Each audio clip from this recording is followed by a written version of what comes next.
안녕하십니까. 대출 읽어주는 남자 대행남입니다. 6월 28일 정부가 예고 없는 규제 폭탄을 투하했습니다.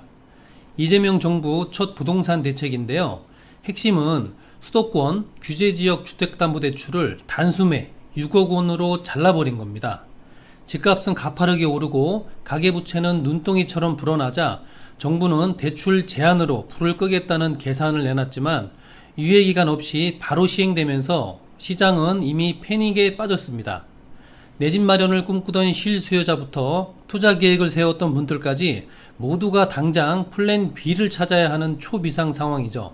그래서 오늘 영상에서는 이번 규제가 내 대출 한도에 어떤 충격을 주는지, 그리고 지금 우리가 취할 수 있는 가장 현실적인 대처 전략은 무엇인지 차근차근 풀어드리겠습니다. 끝까지 시청하시면 혼란스러운 시장 속에서도 길을 잃지 않는 방법이 분명 보이실 거예요.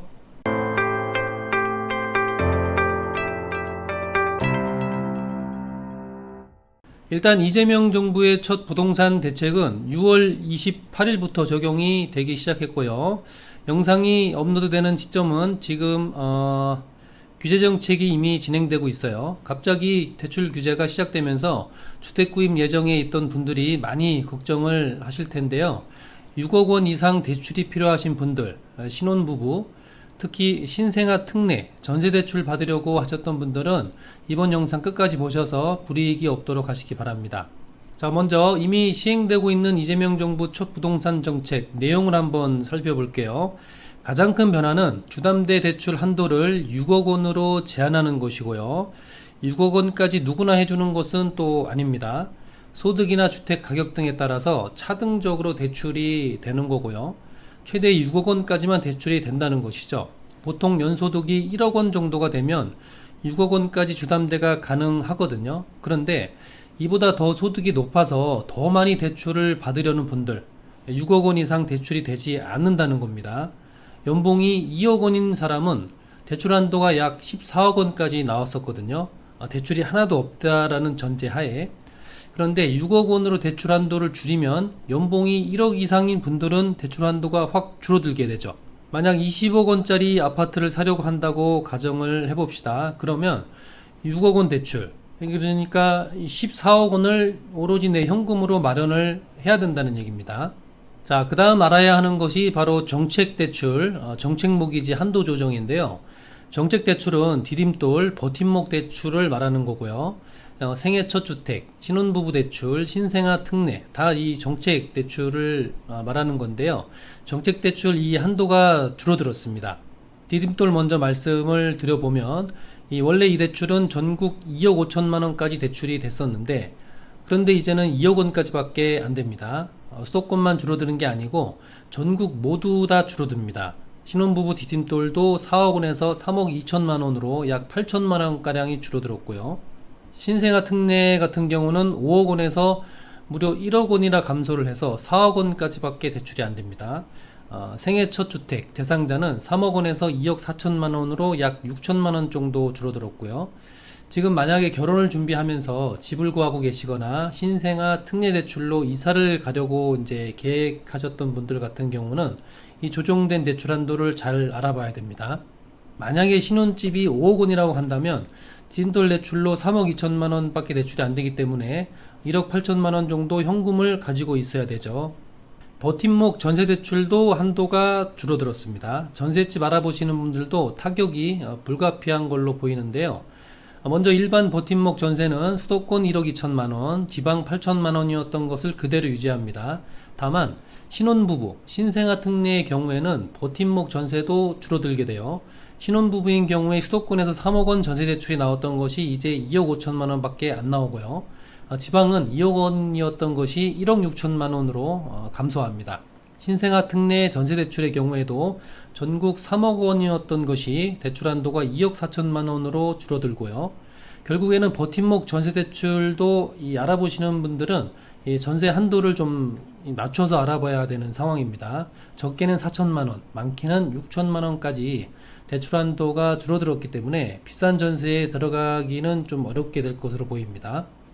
생애 최초 주택을 구입하는 분들에 대해서도 엄청난 규제가 적용되는데요.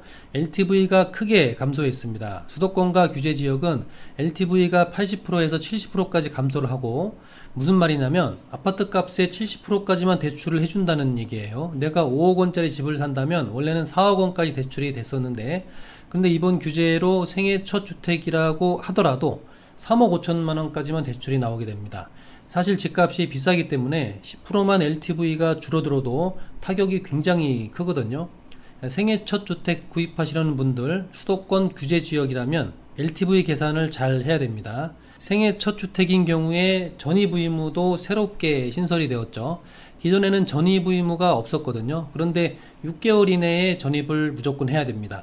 디딤돌 생애 첫 주택이면 1개월 내에 전입을 해야 되고요. 결국 갭 투자가 전면적으로 중단된다고 봐야 됩니다. 생애 첫 주택 구입하면서 전세 끼고 구입을 해야지 하고 생각하셨던 분들, 이제 포기를 할 수밖에 없습니다. 내가 살 집 LTV 70%까지 한도가 나온다고 생각하시고 완전 실수요자 위주로 이제 정책이 전개가 될 것 같아요.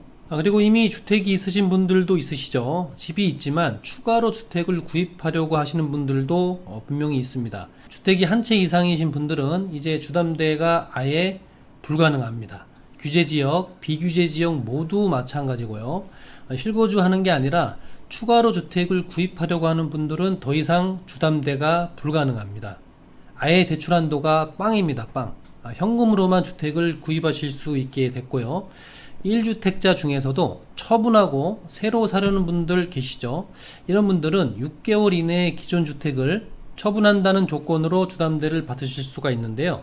규제지역은 LTV 50%, 비규제지역은 LTV 70%로 주담대를 이용할 수가 있습니다. 규제지역은 현재 강남구, 용산구, 송파구, 서초구로 되어 있고요. 앞으로 더 규제지역이 추가로 지정될 수도 있기 때문에 이 부분을 계속 살펴보셔야 될 것 같습니다. 규제가 추가로 될 만한 지역은 한강벨트 전체로 보시면 될 것 같아요. 만약에 6개월 이내에 주택이 안 팔리면 어떻게 되냐고요? 대출금이 즉시 회수됩니다. 그리고 3년간 주담대가 완전 금지되고요. 처분 조건으로 주담대 받으셨으면 가지고 있는 한 채는 무조건 처분하셔야 되겠습니다. 자, 그러면 지금부터 몇 가지 궁금하신 점들을 알아보려고 하는데요. 첫 번째는 전세를 끼고 갭 투자하면 되지 않느냐는 겁니다. 우선 말씀을 드리면 전세 끼고 갭 투자 자체가 완전 어려울 것 같습니다. 소유권 이전부 조건부 전세 대출이 금지되는데요. 주택 매수자가 전세보증금을 부동산 대금으로 납입을 할 때 이 활용되는 전세 대출이 전면 금지됩니다. 즉 전세 대출로 매매 대금을 납입하는 것이 안 되기 때문에 갭 투자 자체가 불가능해진다는 거죠. 자, 그 다음에 만기를 늘려서 대출을 더 받을 수 있냐고도 물어보시는데요. 만기를 늘려서 대출을 더 받는 것도 사실상 어려워졌습니다. 기존에는 만기 40년, 50년짜리 대출도 있었는데요. 이제 수도권, 규제지역은 대출 만기가 30년으로 제한됩니다. 그렇기 때문에 DSR 규제는 더욱 강화된 것이라고 생각을 하시면 되겠죠. 이 기존 대출이 만기가 되어서 연장을 하거나 증액, 대안하는 경우는 또 어떻게 될까요? 결론부터 말씀을 드리면 대출금 증액은 불가능하고요. 증액 없이 대출 기한을 연장하는 경우, 금리나 만기 조건이 변경되는 경우에는 이번 규제의 적용을 받지 않습니다. 다만 대출금이 높아지거나 타행으로 대환할 경우에는 이번 규제의 적용을 받게 되니까요. 이미 대출을 받으신 분들은 대출 증액은 어렵게 된다고 보면 되시고요. 만기 연장, 자행 대환만 가능할 것으로 보입니다. 6월 28일부터 갑작스럽게 정책이 시행되면서 시장 혼란도 커지고 있는 상황인데요. 규제 대상이 정확하지 않아서 그런 것 같아요. 일단 6월 28일 이전에 대출 신청 접수가 완료된 경우에는 규제를 받지 않습니다. 금융회사가 전산의 대출 신청 접수를 완료된 경우에만 기존 정책대로 대출을 받으실 수가 있고요. 그렇지 않다면 이번 규제의 적용을 받게 됩니다. 또 6월 28일 이전에 계약금을 납부한 경우에는 규제의 대상이 되지 않고요. 가계약금을 지불한 건 안 됩니다. 이 계약서 자체가 작성이 돼야 되고요. 계약금을 모두 납부한 경우에만 해당이 됩니다. 그 다음에 신축 아파트 계약하신 분들도 계시죠. 6월 27일 이전에 입주자 모집 공고가 난 아파트는 중도금, 잔금 모두 6억 원 이상 대출이 가능합니다. 그런데 6월 28일에 입주자 모집 공고가 난 신규 분양주택은 중도금에 대해서는 대출 한도가 없지만 잔금은 6억 원까지만 대출이 가능하고요. 청약 당첨 이후에 실거주 의무가 없었는데 이제 생긴 분들도 계시죠. 이런 분들은 전세 보증금으로 잔금 치르려고 하셨을 수도 있는데요. 이것도 사실상 어렵게 됐습니다. 대출 없이 보증금을 낼 수 있는 세입자를 구하는 방법밖에 없기 때문에 참 상황이 난처해졌다라고 볼 수가 있습니다. 전반적으로 주담대 규제가 많아졌어요. 일단은 현금이 없으면 부동산 구입하는 게 사실상 쉽지가 않고요. 정책 자금도 줄어들었기 때문에 많은 분들이 걱정을 하실 것 같은데요.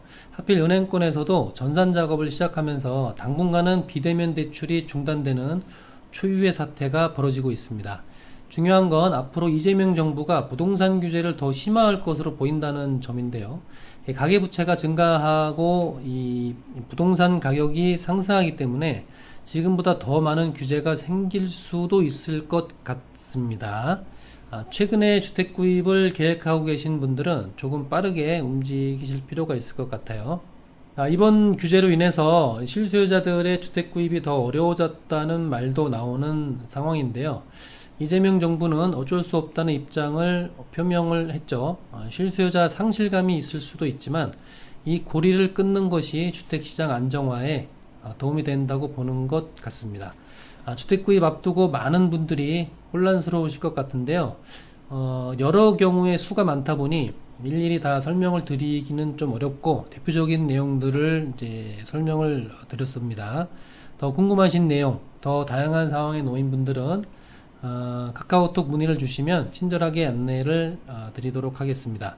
정책 대출 말고도 여러 방법의 또 대출들이 있으니까요. 한 방법을 찾아볼 수 있도록 하겠습니다. 많은 관심 부탁드리고요. 아무쪼록 대출 알아보고 계시는 분들은 잘 알아보셔서 좋은 결과 있기를 바랍니다. 감사합니다.